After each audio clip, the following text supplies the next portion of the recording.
1 Corinthians chapter 13. It says, love is patient and kind. Love does not envy or boast. Is not arrogant or rude. Does not insist on its own way.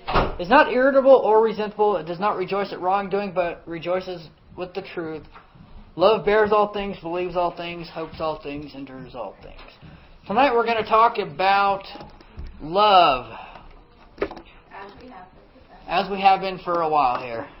The key thing is here is does not boast. Boasting is pride. The King James says, I believe, love is not puffed up. You know, one of the weeds that grows in the garden of love is a weed called pride. You guys ever had to weed a garden? It's horrible. Oh, yeah. It's horrible work. It's bad. Because It's a lot of work. There's a lot of work, and there's always a lot of icky weeds that pop up, and once you think you got it, you come back 2 days later, and it's just the way it was before. Love does not parade itself, is not puffed up, as another translation. Two expressions here, and there's two different views of this. There's the outside, and then there's the inside. It's what happens on the outside when a person is caught up with pride, and what happens on the inside. Boasting. How would you guys define boasting? Someone who wants everyone to know what he deems is good. Yeah, it's a person who loves to talk about themselves, saying all of their good qualities. Yeah. Boasting is what happens to a proud person on the outside. As we read through the Old Testament and the New Testament, we see different catalogs of sins, but the sin of pride is usually on the top of every list. Proverbs tells us that there are 6 things which God hates. At the very top of that list is a proud look. Someone has defined pride as an exaggerated and dishonest self-evaluation. It says, I want people to accept me despite my own awareness that it is a false evaluation. Pride seeks value, honor, importance, reputation, and significance that it does not deserve. Pride is an ego-motivated maneuver to hide from the truth about myself. It cannot coexist with love because love seeks the best interest of others, not self. Pride is consumed with its own best interests that it has no time to think about other people. You know, proud people never think about other people. It's always me, me, me, me, me, me, me. You know, when you listen to somebody talk, if the word me, I, all this stuff is what they say over and over and over and over and over and over and over and over and over again, it's a pretty good sign that they've probably got an issue with pride. And vanity. Vanity is like another side version of pride. People who think that they're the best at everything. So pride on the inside. You know, if you visited the church of Corinth, you think you'd meet a humble church where everybody was seeking to take care of each other? Wrong. They were a proud church. They were arrogant and they were preoccupied with themselves. Paul confronted them about their pride using the phrase, love is not puffed up. Being puffed up is what happens to a proud person on the inside. You can look in 1 Corinthians to trace the word through several of the chapters of the book. In the 5th chapter, we have the story of the immorality in the church. You guys know the story I'm talking about? There was a man in the church who was in an immoral relationship with his mother-in-law. Or no, his stepmother. His father's wife. Yeah, it'd be stepmother. So they were tolerating this type of sin, which was wrong because they had prided themselves of their tolerance so much that they had overlooked something that they should have taken a stand against. In 1 Corinthians 5:1 it says, it is actually reported that there is sexual immorality among you, and such sexual immorality as is not even named among the Gentiles, that a man has his father's wife. You are puffed up and have not rather mourned that he who has done this deed might be taken away from among you.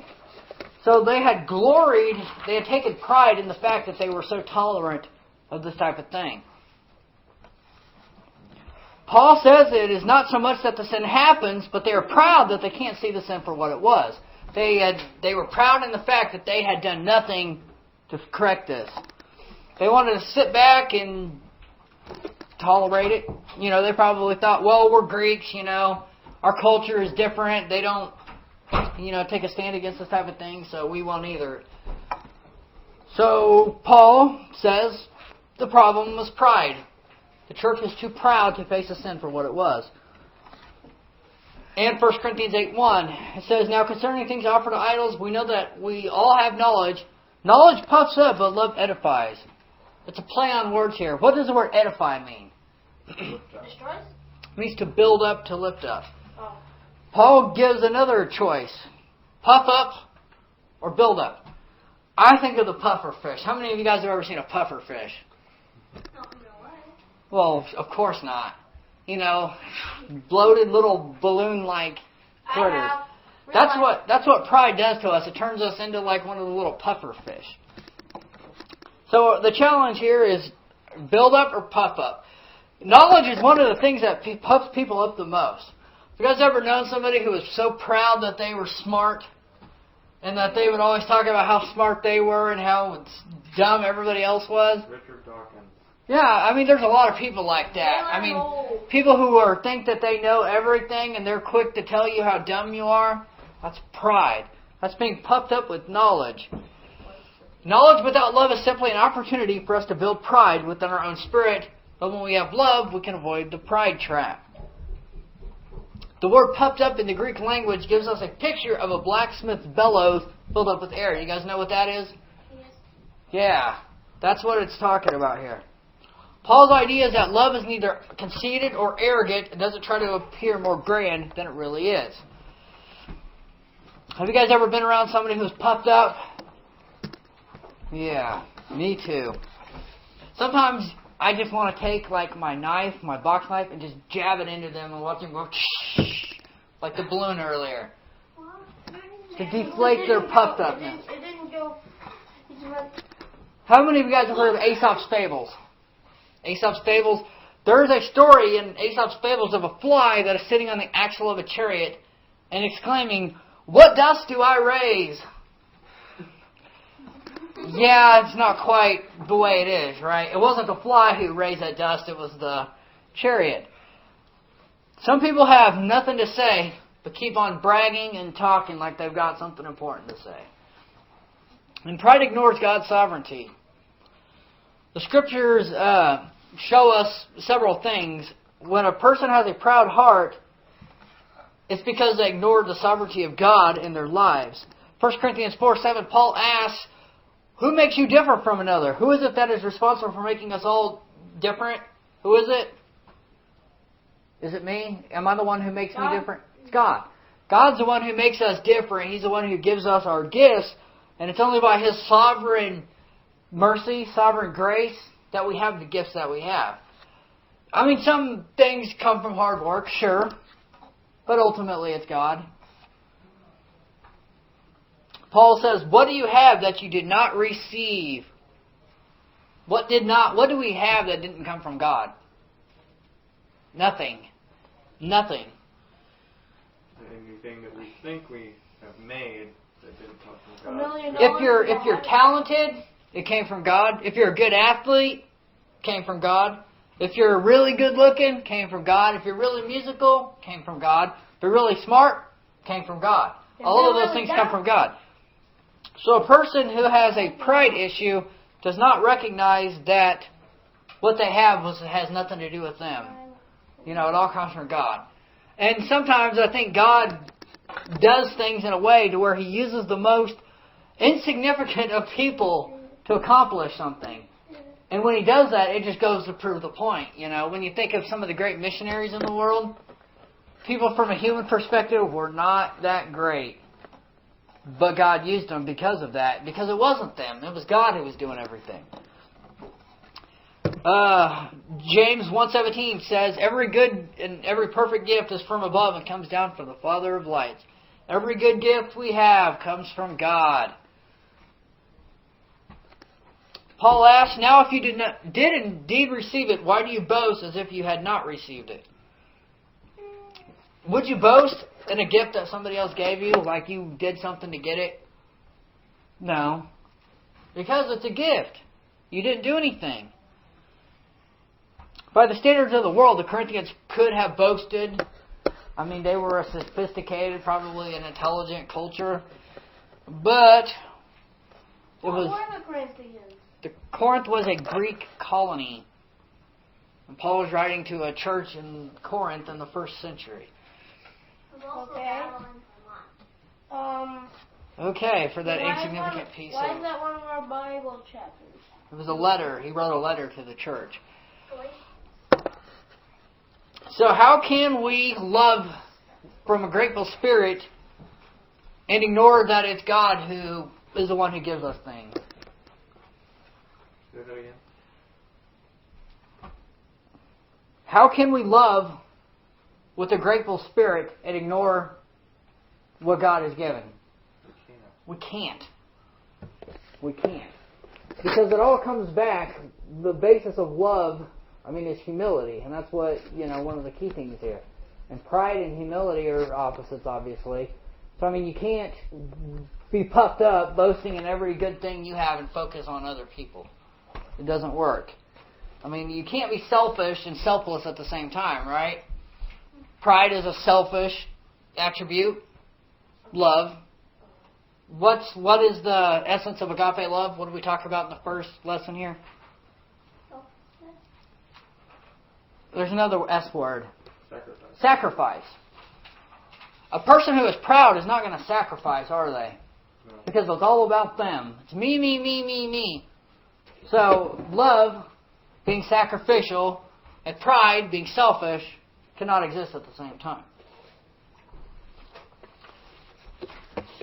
Pride also invites God's judgment.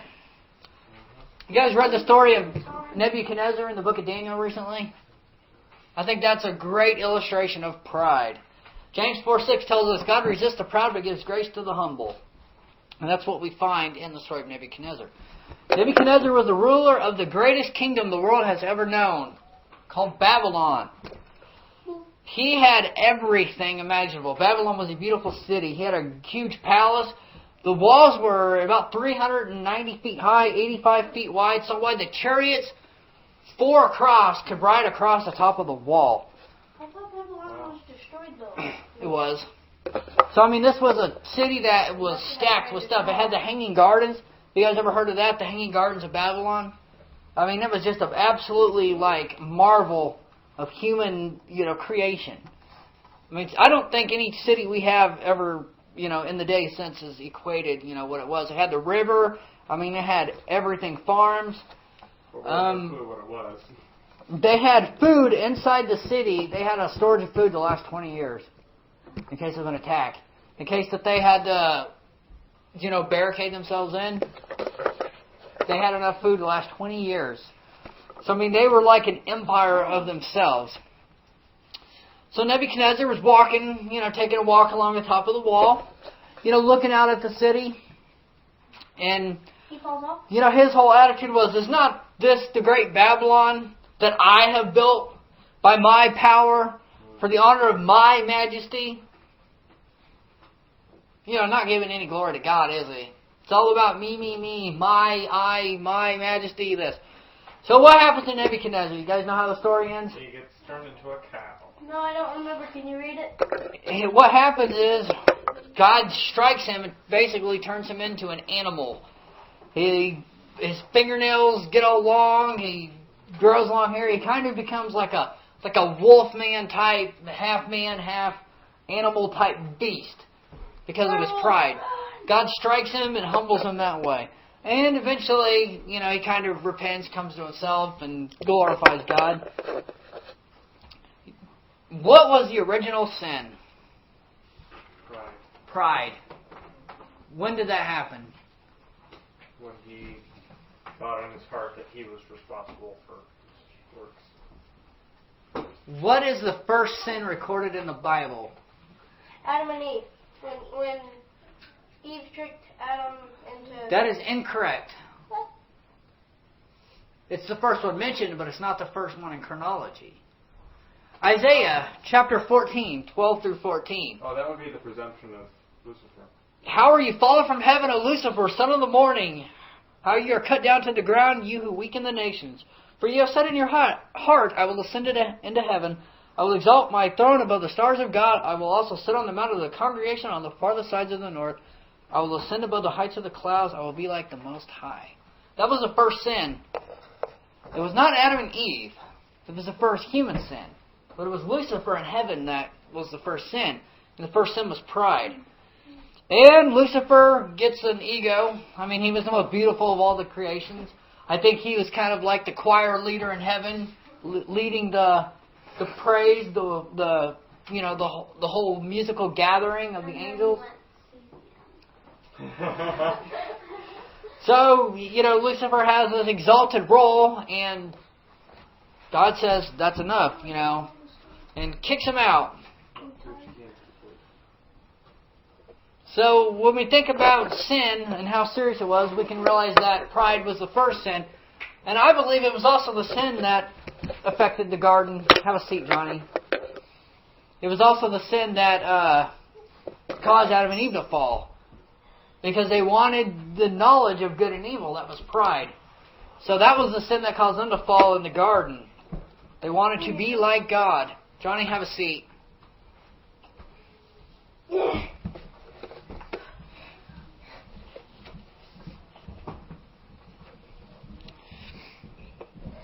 Pride is a competitive attitude. It's a competitive nature.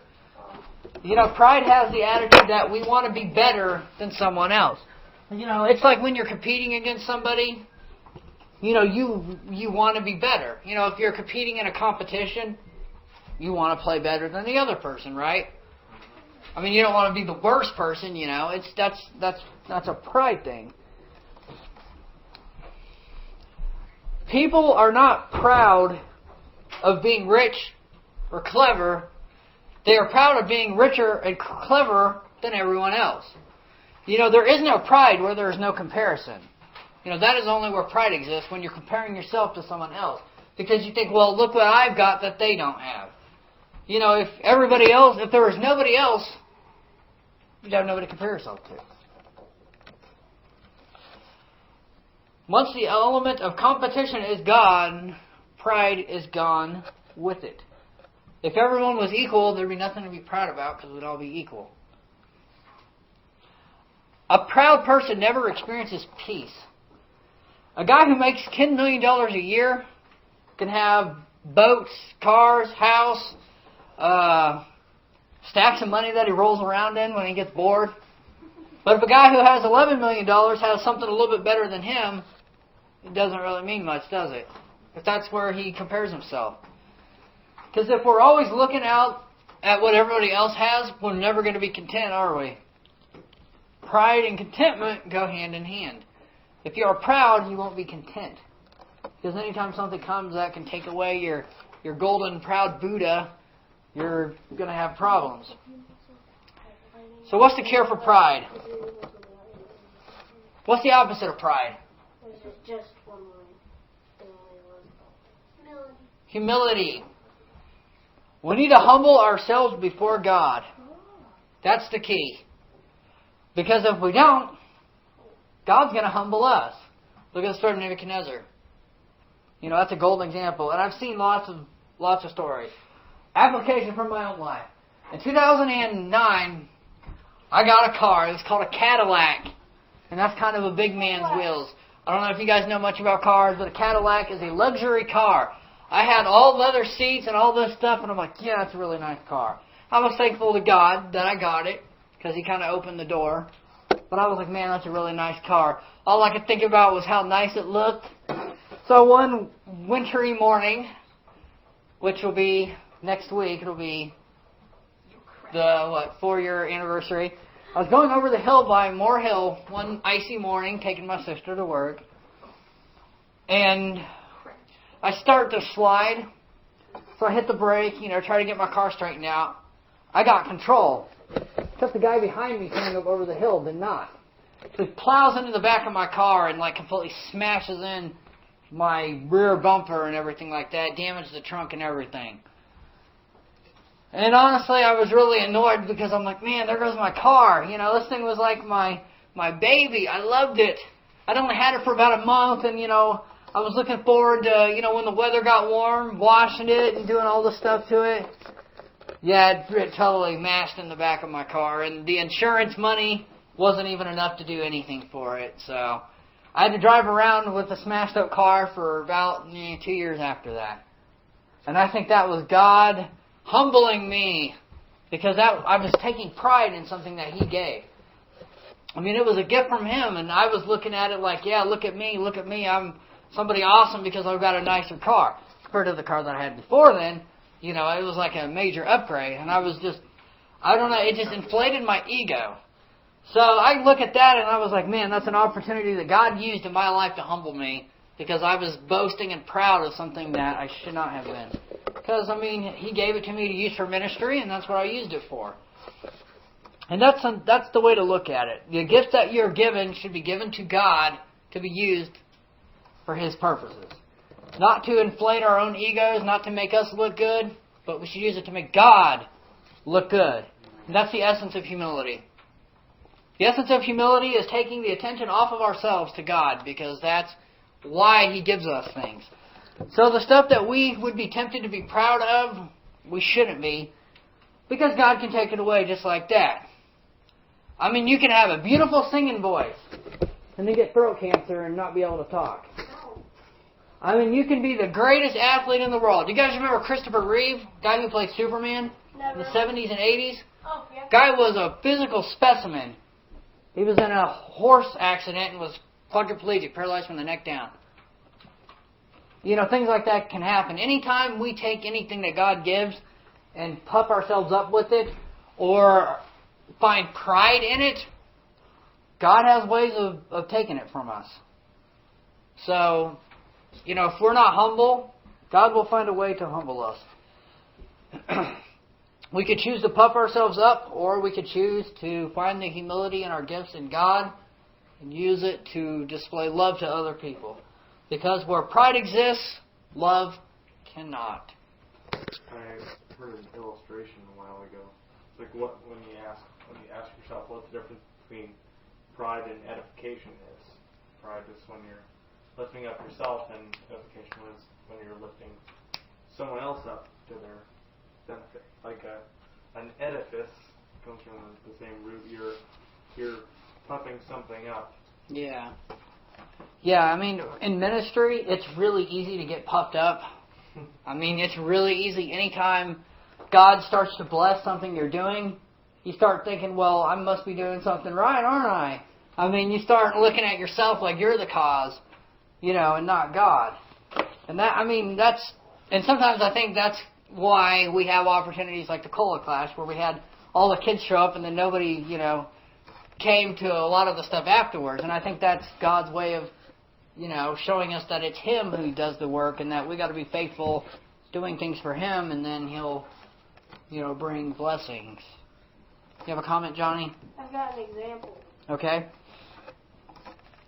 When I was in Cub Scouts when I was a kid, I won the Pinewood Derby thing. I picked up my trophy,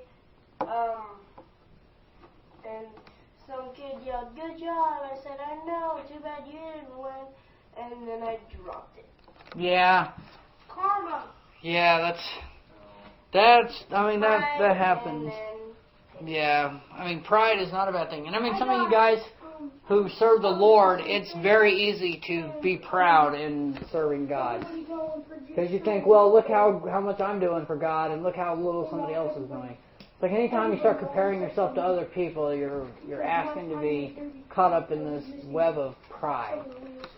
Any other questions or comments?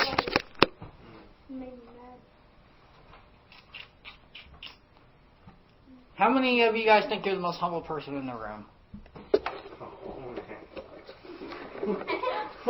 So if I gave you an award tonight, if I had a certificate and I said this is going to go to the most humble person, how would you respond? Not me. Burn it.